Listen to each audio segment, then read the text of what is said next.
In the beginning, the creator Poe Rava came out of a shell looking like an egg.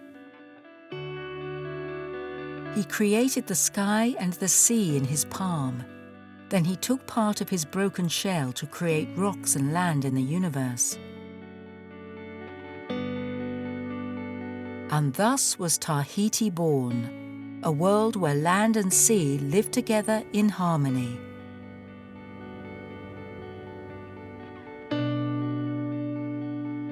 Nowadays, the legend remains, held alive by turquoise blue lagoons of a continent as big as Europe.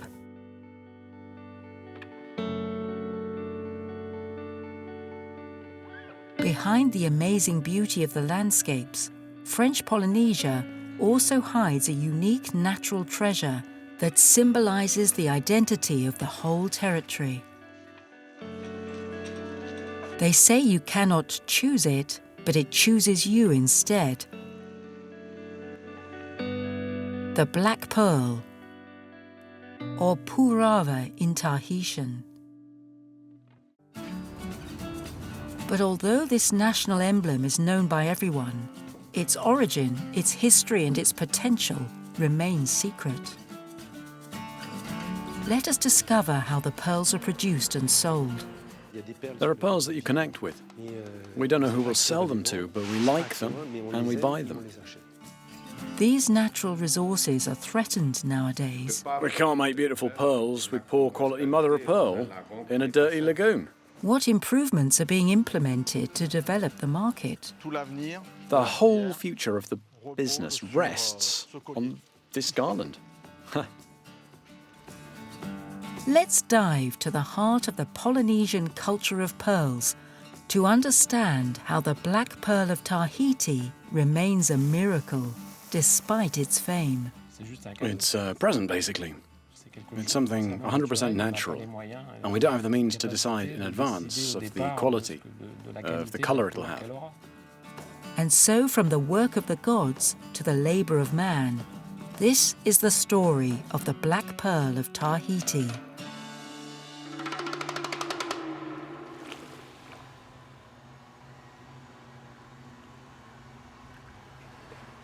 In Polynesia, the culture of black-lip pearl oyster started barely 60 years ago, a very recent trade that Maeva learned already when she was a child.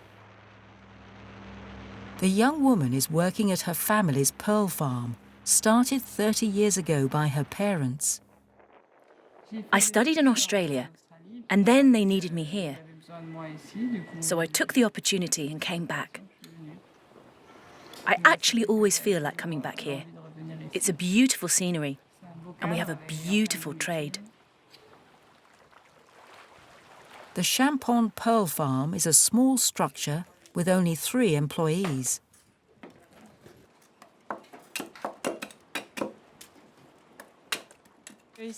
This here is Titari, who's in charge of preparing the oysters before the graft. He's cleaning them, removing all the small parasites that grew on it, and then he opens them a bit to make the grafting easier. And here is the grafter. This is Yo. He's been working with us for 17 years. He taught us a lot about pearl culture, and today he's busy harvesting. It means that he's extracting the pearls that we grafted a year and a half ago. And if they look good, he will regraft them, which means trying to make another pearl with the same oyster. Initially, this happened by accident. A grain of sand would go inside an oyster, and in order to defend itself, the oyster covers it with mother of pearl, and that's how pearls are born. Since mankind discovered this process, it copied it to create grafts. The technique was developed in Japan in the beginning of the 20th century. It consists of introducing a nuclei, meaning a small white ball made of shells, inside the oyster instead of the grain of sand. Then we add a graft. So the graft is a part of the mantle. Here, its job is to produce mother of pearl. So we take cells from the mantle and we want them to produce mother of pearl around the ball that we put inside the oyster. The grafter works with the oyster only slightly open. It doesn't get more open than that, about 1 finger. That's because opening more means risking to tear the muscle right there and thus killing the shellfish. 1.5 years later, the mother-of-pearl layer that surrounds the nuclei will perhaps become a pearl if the graft worked. On average, only 1 oyster out of 3 will produce a pearl. Behind is Manana. She's in charge of gathering the oysters that have to be regrafted. She inserts them inside these nets with a very thin mesh. And if the nuclei we put inside the oyster is rejected, it'll be kept inside the net. After 1.5 months, we'll know if the oyster will produce a pearl or not. Before getting a pearl from an oyster takes about 5 years.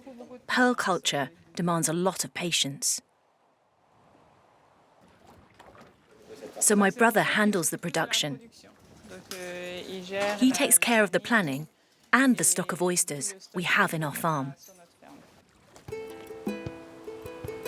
Maeva works in the farm along with her brother Emmerich and their mother.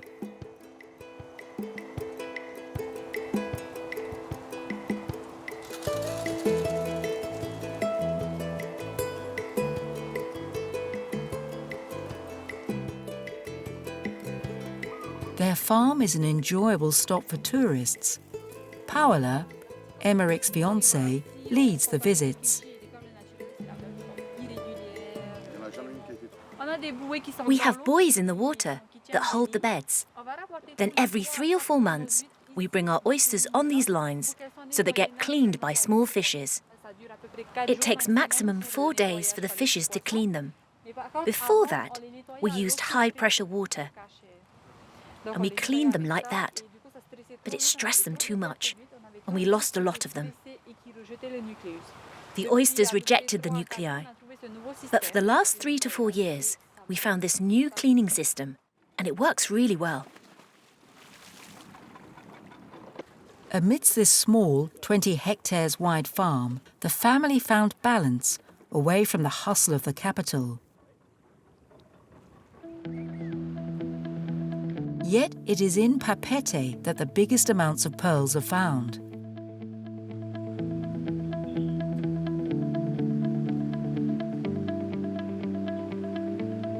The 1.5 million pearls produced every year in the archipelago are an endless source of inspiration for the local jewelers and designers.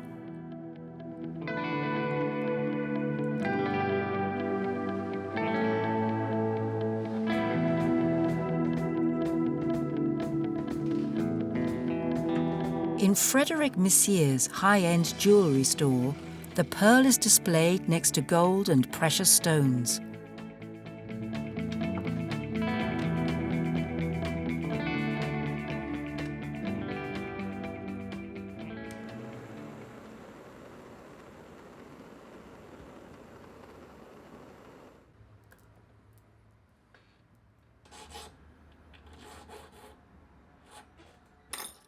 I'm trying to do something modern and minimalist, to find interesting volumes while remaining simple.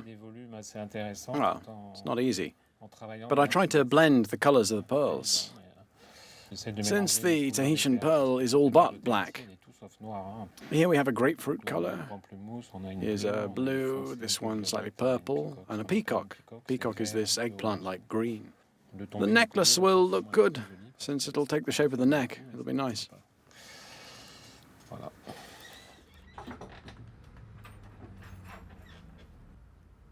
When I arrived in Polynesia in 1983, I discovered the whole magic world of the pearls. And it became a true passion for me, a passion that's still there after all these years. It's magic in a sense. I can't live without it, and I don't get tired of it. I'm just dazzled every day.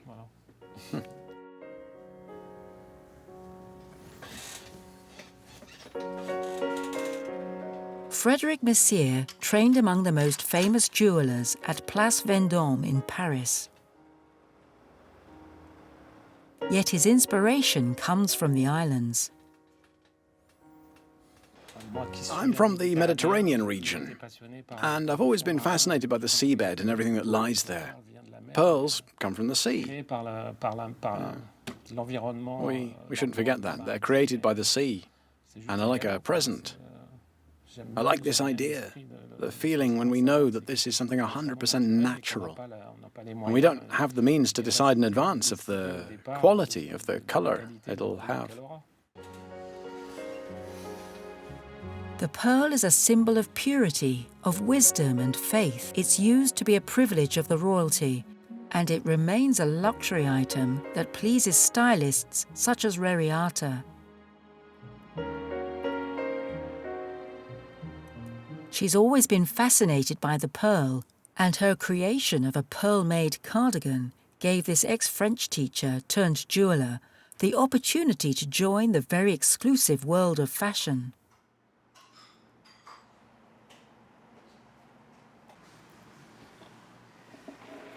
This piece I came up with when I planned to join a festival. Before going, I checked the pictures of the women going. They all had those kind of clothes with metal and leather, with a lot of bare skin.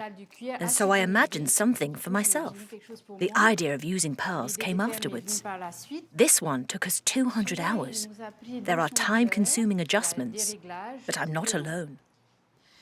I have my workshop, and we work together. I have a very good team behind me.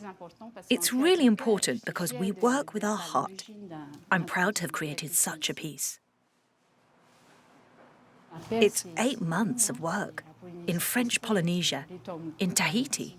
We all love the pearl. Everyone has a pearl necklace. It beautifies, and we can even feel the energy, the mana from the sea and the pearls, really.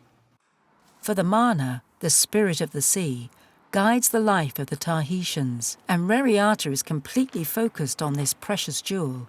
And this one is worn over a dress. I made it for the wedding of someone famous, but it wasn't used in the end, so I wear it myself. And every time there are people who come and talk to me. Not because it's a luxury item, but because of the amount of work it represents. Even jewelers, who usually don't really care, come to say hi. It's great. Since then, Reriata has joined numerous fashion shows and photo shoots for prestigious magazines.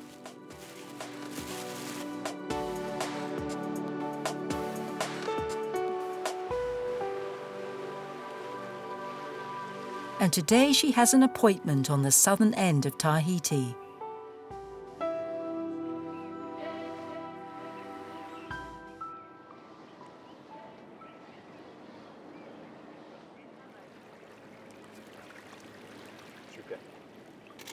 Ok, à 3. 1, 2, 3.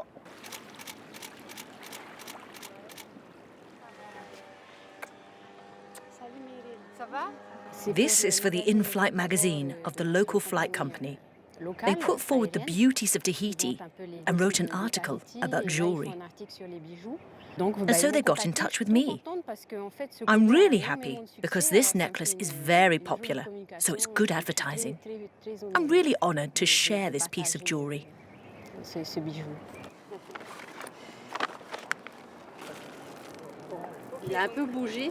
It moved a bit. I'll have to adjust it. There's this one too, close to the body. Since she's very slim, I think this one will do. Unless I adjust the other one. It works too. What are the blue pearls? These are quartz. In the end, they go for the grey pearls. I'm tightening up. Can you breathe?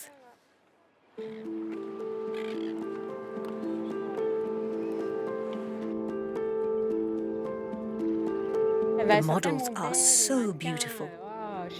I actually seldom see someone wearing the jewellery, and every time I feel the piece is different, depending on the person wearing it. Right now, she only wears a skin-coloured bra, and it makes the necklace even more beautiful. I see the ponytail, just like before.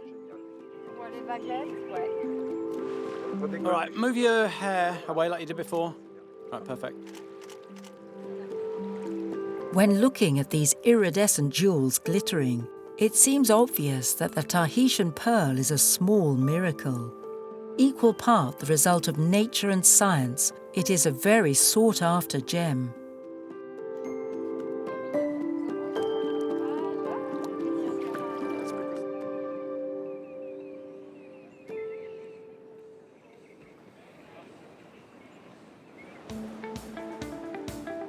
Three times a year, there's an auction dedicated to this sea jewel. The event is eagerly awaited, but off-limit to the general public.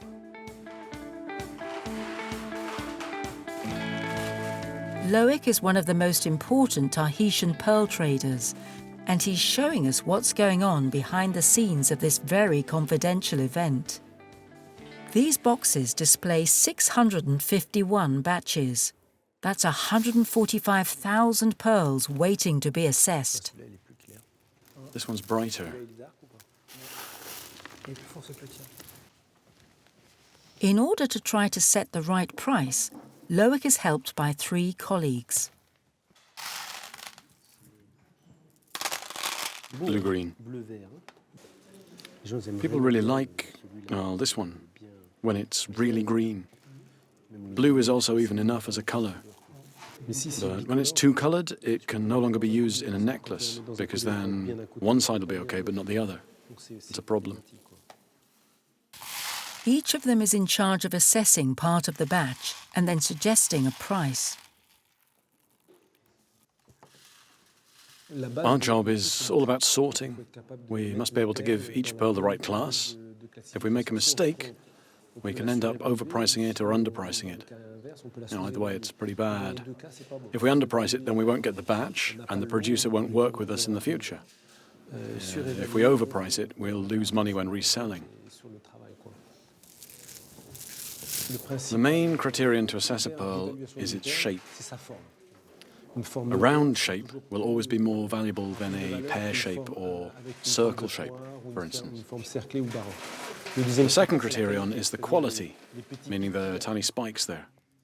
Then we'll look at the size. The bigger the pearl, the more valuable. And then there's the colour too.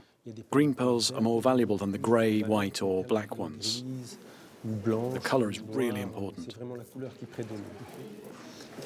Finally, there's one aspect that's hard to judge, the glow, meaning the mirror effect. We can say that it's good, average or not good, but we can't be much more accurate. And so many people have different interpretations. Besides, tastes vary a lot from country to country, so we end up with very different assessments. We think there's a chance for us to get it at this price?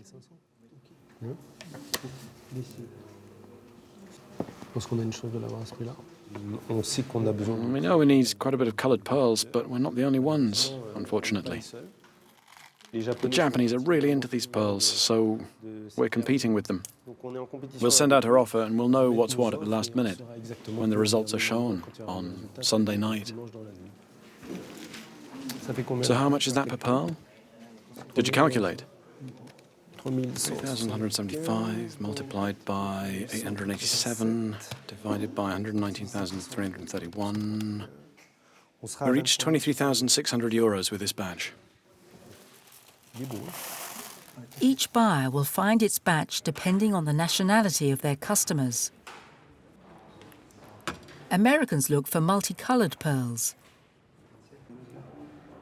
Europeans like whiter pearls. And for the most wealthy clients, some pearls are simply exceptional, and the most beautiful can go for up to 30,000 euros. This one's special because it's big. It's a 19mm pearl. They're usually between 8 and 10 or 11 millimeters. Beyond 11 millimeters, it's more rare. And here we have a 19mm pearl. It's unique, very, very rare. Besides, it's not just big, it has a great colour and glow. The bigger the pearl, the more drab it is usually. But this one's shiny. We can even see ourselves in it. And this blue, a deep blue, that means this pearl will end up at a famous jeweller, and that's for sure.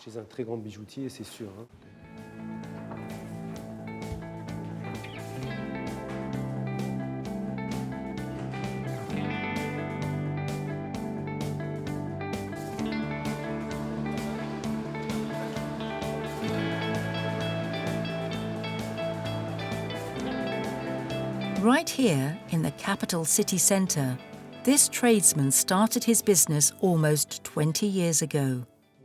Elles ont plus de lustre. Ouais. Bien, ça fait une belle gamme de couleurs. Oui, oui. Oui, mais par contre, on a plus cible. Moi, je suis I tombé really amoureux fell in de- love with the pearl. J'ai fait, For 30 years I've been 3 surfing, dans ma vie avec and then le one surf. day I Un jour, moved j'ai on to the fini, pearl je business. suis passé du surf It's à two la totally different C'est worlds. vraiment, But one day I found something I really du liked jour au and lendemain, that I quelque was chose qui passionate m'a about. intéressé, qui me passionnait. Et ce qui est assez What's incroyable, amazing is c'est that que when I quand get j'ai started, démarré, j'ai I just espéré hoped juste I'd be able to gagner earn de enough to quoi live, to get a proper salary. avoir un salaire It's a bit like pulling a string. convenable et intéressant. Mais, aussi You know, un you peu pull, comme, c'est un peu comme and si on tirait une ficelle, on you never tire know un what's petit peu going to la show ficelle up. derrière et puis, ben, And so I j'ai moved avancé. on, and today we're 23 people. I've worked with some of them for more than 12 years, and C'est super. it's awesome. C'est It's a real une vraie adventure. aventure. Donc voilà, ici, So this is where we do the sorting. on fait, le tri, There are two areas. On the right lies the sorting, à droite, c'est le tri. Et sur la and gauche, on the left it's the valorization for the necklaces, jewels. donc, on a And this is Tamatoa, who's in charge of the sorting. Every pearl we buy in this company goes through him. Everyone sorts them, but he checks and confirms that we didn't make mistakes regarding the quality of our purchase.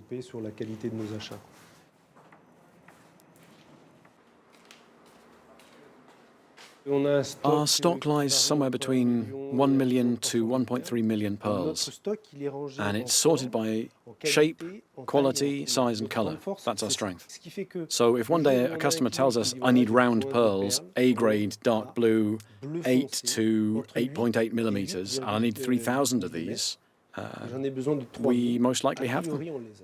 Although the Tahitian pearl is sought after in the whole world, Polynesia is still struggling to fully benefit from the potential of its natural reserves.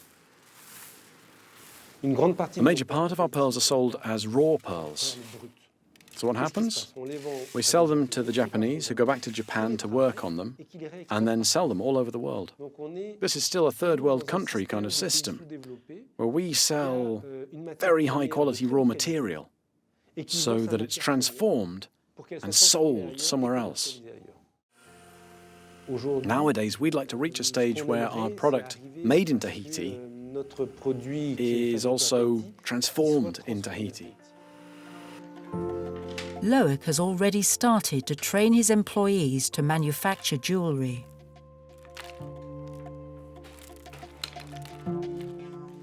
If Polynesia could produce the pearls from beginning to end, it could generate 2 to 3 times more jobs in this industry. That would be an economic boom and a beautiful way to reclaim this national treasure.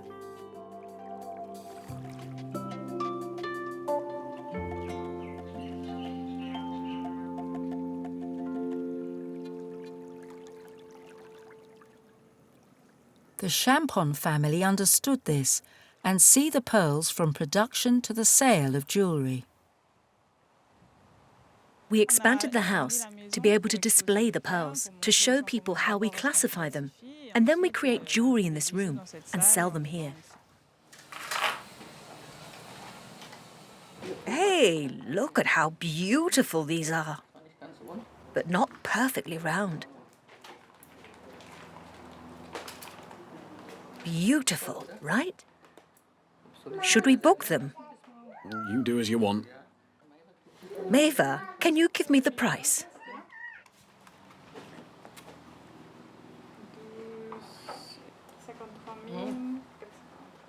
The island once had 3 pearl farms, but today only the Champon farm survives, thanks to their business model.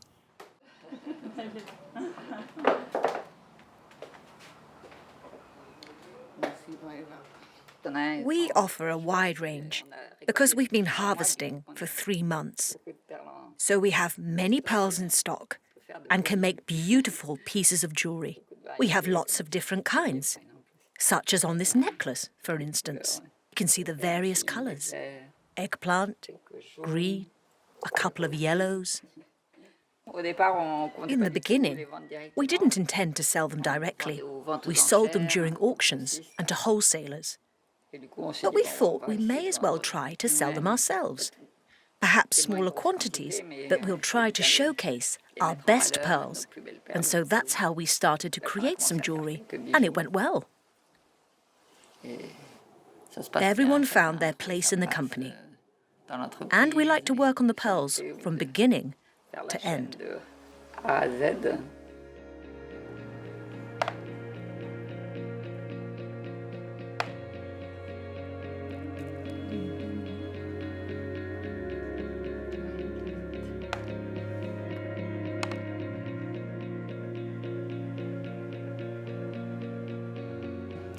The more you look at the pearls, the more you like them.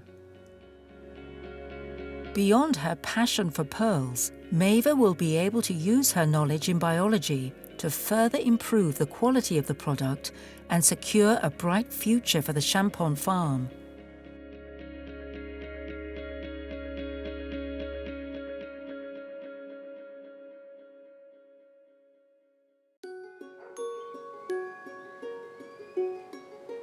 The pearl hides many more secrets. Here, at the west end of the island of Tahiti, lies the secret of Monoi, the sacred Polynesian oil.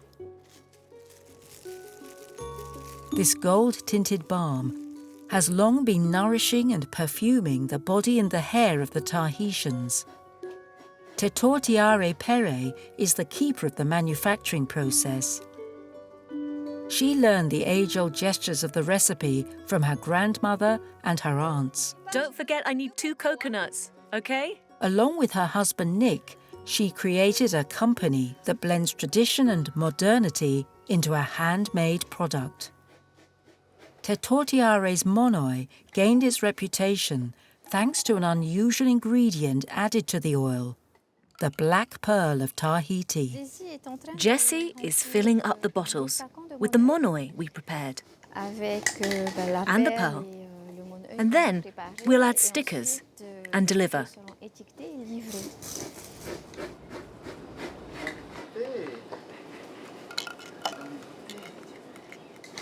And this is our working environment.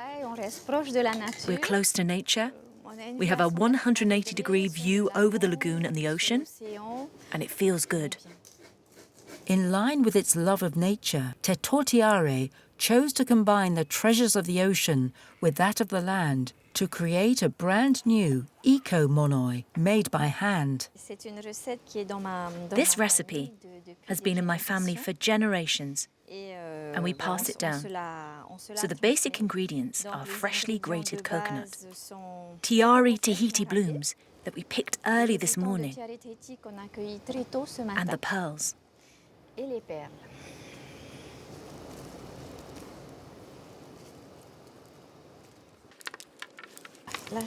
So here I'm adding the pearls right at the beginning, so they get to know the flowers and the coconut.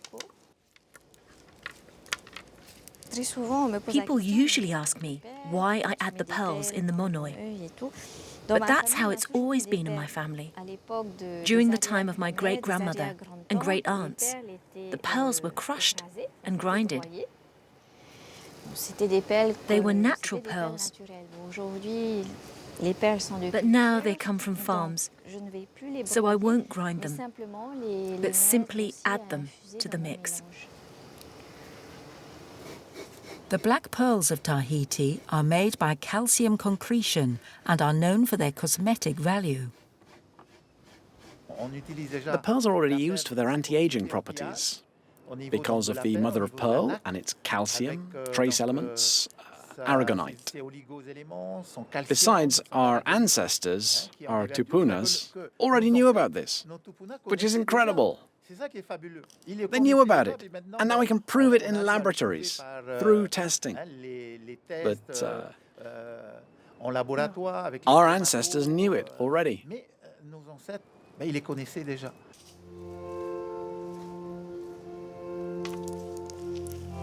The recipe is like a ceremony for Te Tortiare. The recipe says that using my hands allows me to have an early contact with the ingredients and nature.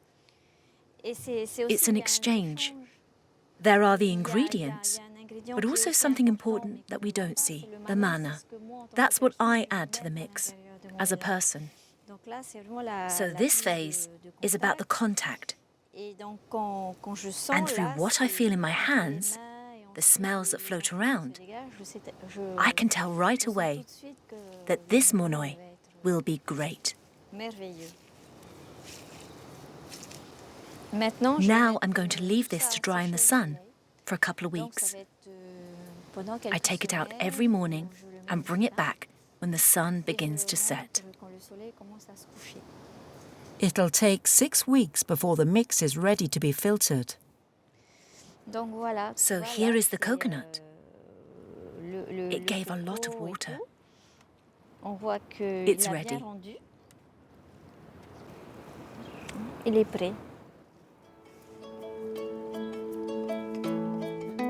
Since 1992, Monoi is the only product of Polynesia covered by a protected designation of origin.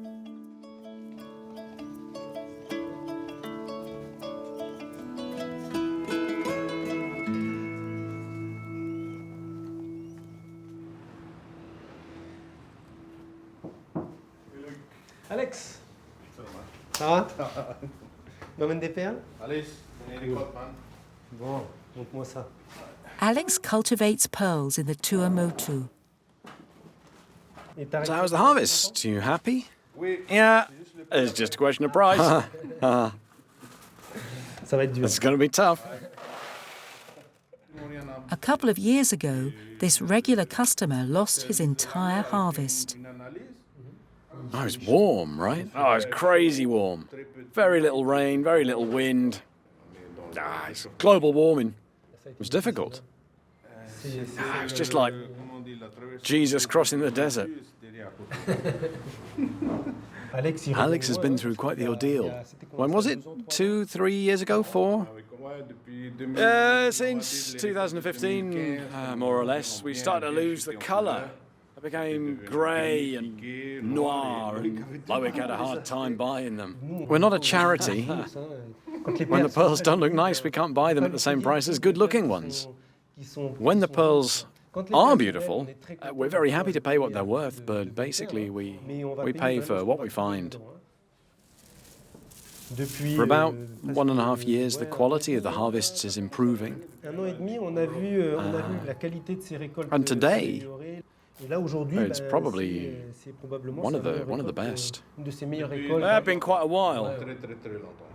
But when you can see the lagoons getting better, then the pearls are of better quality too. We can't make beautiful pearls with poor quality mother of pearl in a dirty lagoon. Pollution and global warming are indeed the worst enemies of the pearl industry.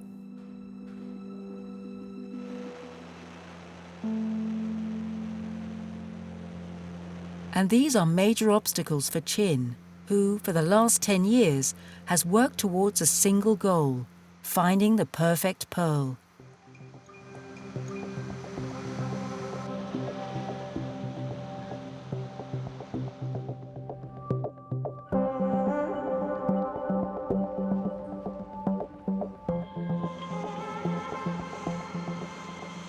The man is a researcher in genetics. He knows that preserving this national treasure means controlling its environment. On some locations, we're trying to really break down the physical and chemical parameters that can influence the quality of the pearls produced.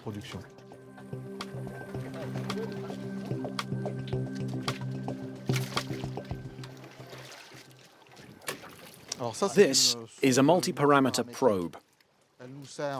In this area, we use it to automatically measure the temperature and the pH quality of the water, along with the quantity of chlorophyll A, and all the physical and chemical elements that we could link to the quality of the pearls produced in an experimental culture nearby.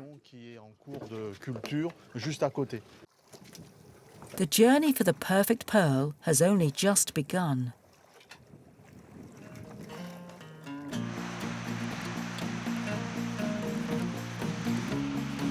And he hopes to be able to create it at the research centre of Ifremer.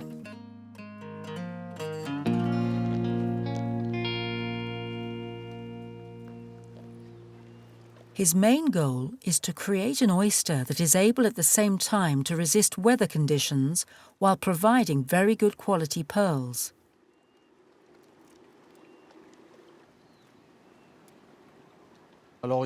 So in here, we have several experiments going on. When it comes to global warming, we're using pools whose water temperature and nutrition we control. And we apply stressing temperatures to observe how the oyster, this batch of oysters, reacts to a temporary increase in temperature.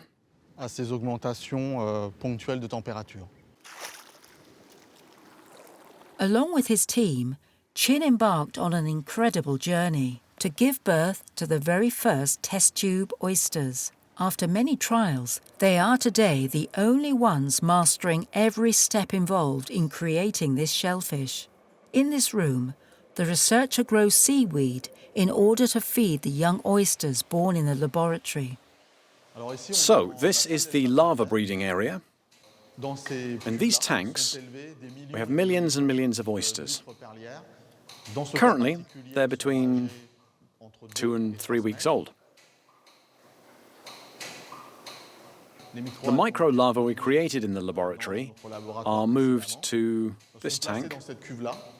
The pump allows us to feed them 24 hours a day.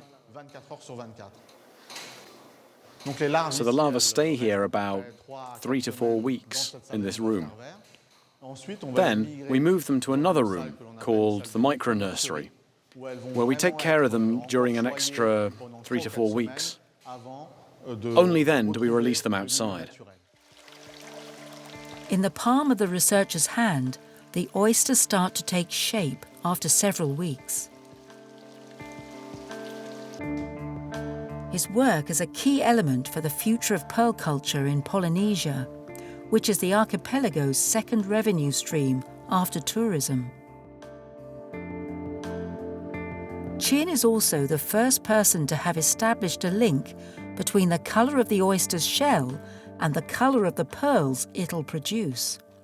When it comes to genetics, the most important is the graft oyster. We know that it's the one that mostly influences the end colour of the pearl. So here we have a typical and representative example, the albino oyster, which is extremely rare in the wilderness.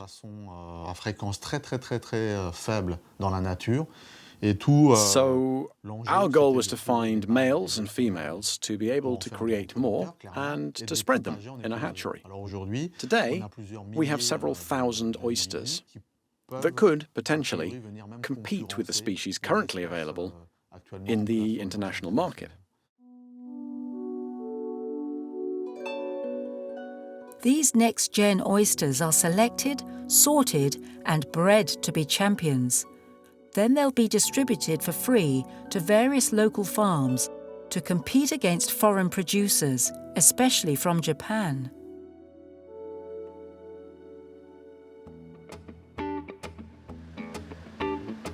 But Chin's mission doesn't end here. Today, the researcher is going to visit some of the partner farms for a first review. So today we're heading to the northern Tuamotu, which are about a 1-hour flight from Tahiti. There are 2 atolls that are major pearl producers. That's Arautua and Apataki. So, let's go. We're going to check that the oysters have been growing up as planned and talk with the producers to plan the tests to be carried out during the year, before July. The Tuamotu archipelago lies 1.5 hours from Tahiti by plane. Cradle of the pearl oyster, the fragile Pinctada margaritifera, is mostly found here, in this 6,000 hectares wide archipelago. It's made of atolls surrounded by corals coming from volcanoes that have been dead for millions of years. To reach the farms of Arautua and Apataki, the 2 major pearl producers on the atoll, Chin will have to continue the trip by boat.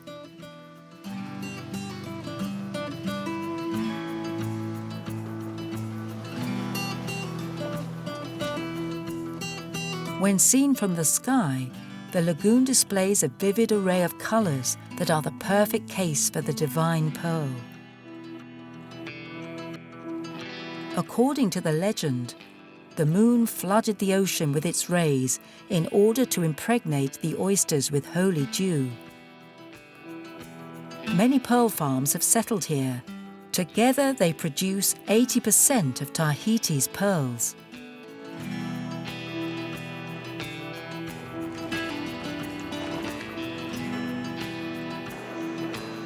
The lines coming out of the turquoise water, gently rocked by the clear stream, are proof of how important the activity is.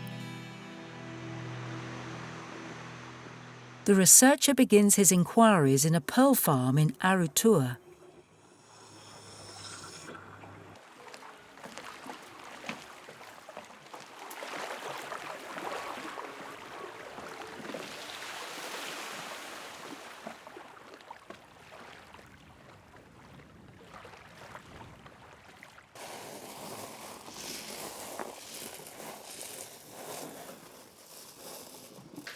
Oh, right.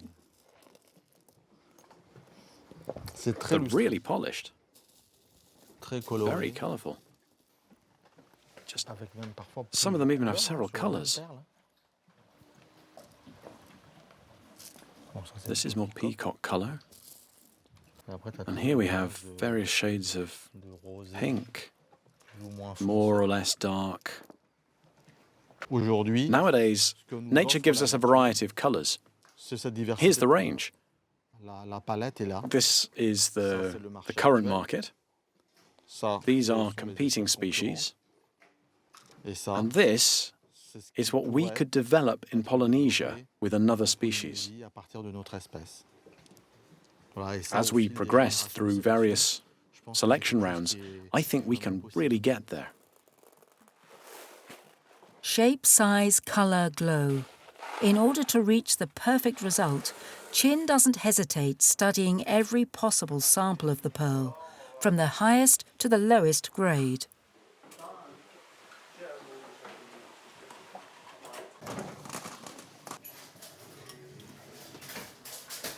And when there are lots of circles, like this, can you do anything with it?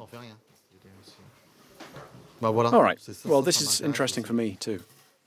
The worse it is, the more marks on the surface, the better. Sometimes, in order to understand what makes a pearl beautiful, we also have to understand why it sometimes isn't. There are probably two quality pearls, but one of them went on the wrong path, while the other maintained its quality. These can't be sold, and that's pretty clear. It combines at the same time very deep circles with rings very close together. And on top of that, it has no colour. So that was clearly a waste of time. In order to understand the process, the best solution remains to remove a piece of the mantle to observe it in a laboratory.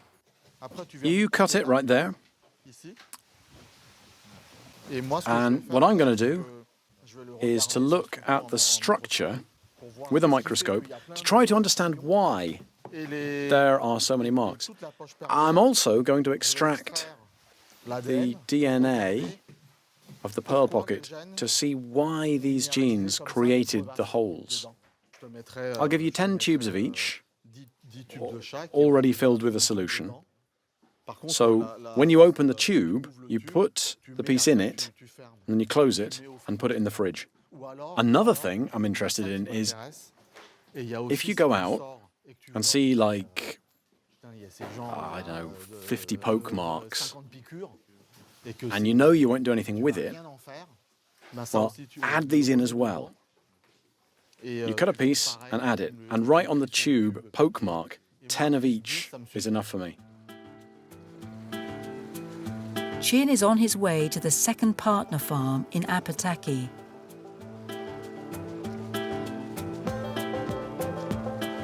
His experiments are eagerly awaited here, since the pearl business is the livelihood of thousands of people in the atoll.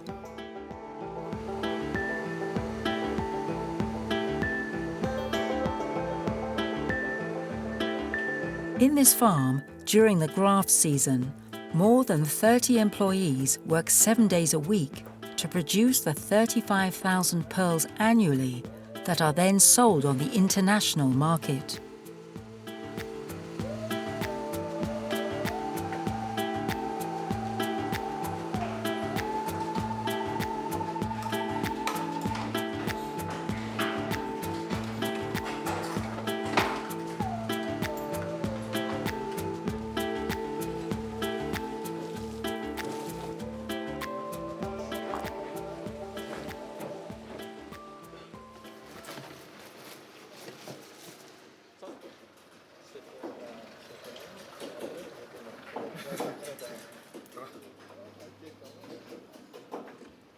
What we'll do is that we'll open 2 or 3 of each. I want to look inside.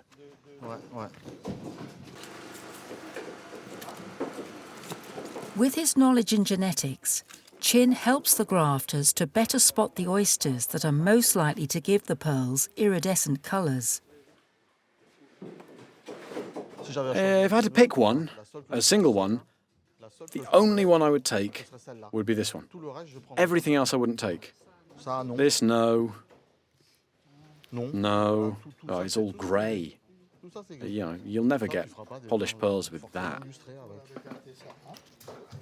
This whole stripe here is grey.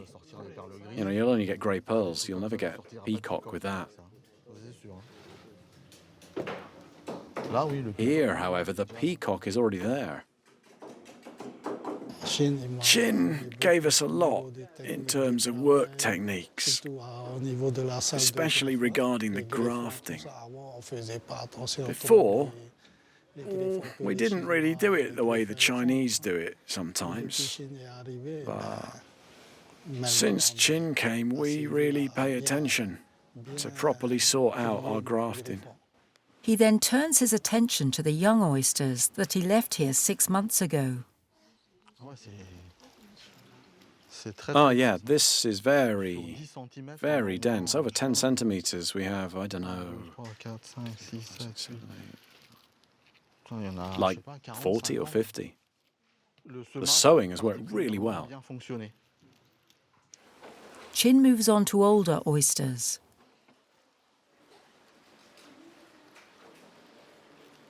More than a year later, we've reached extraordinary results. I mean, such density over a single collector is something we could only find 20 years ago in our lagoons.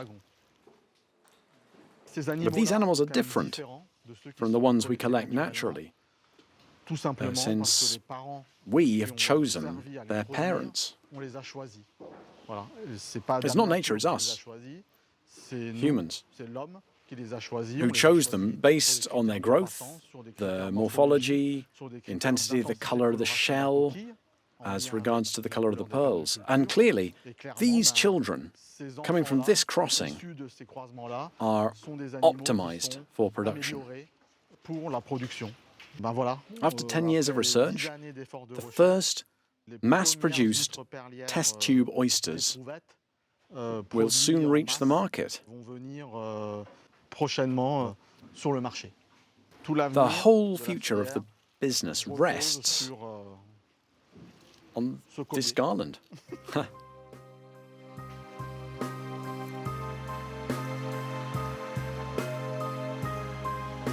In Polynesia, more than 500 pearl farmers will be able to benefit from the experiments of the Ifremer in the future.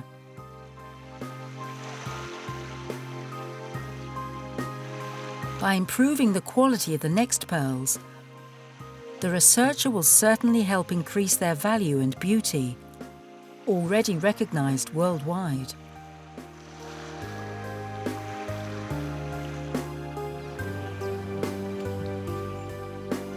A miracle of nature, a present of the gods, the pearls are so mysterious that they led to many legends in French Polynesia. They've only recently been grown by men and remain the most fascinating and sought-after gem.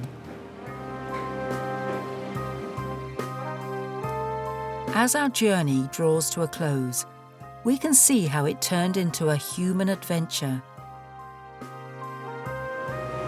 In this tale, the pearls are the cultural cradle of a people who love their country, care about the continuation of its traditions, and are keepers of a fragile heritage that must be looked after.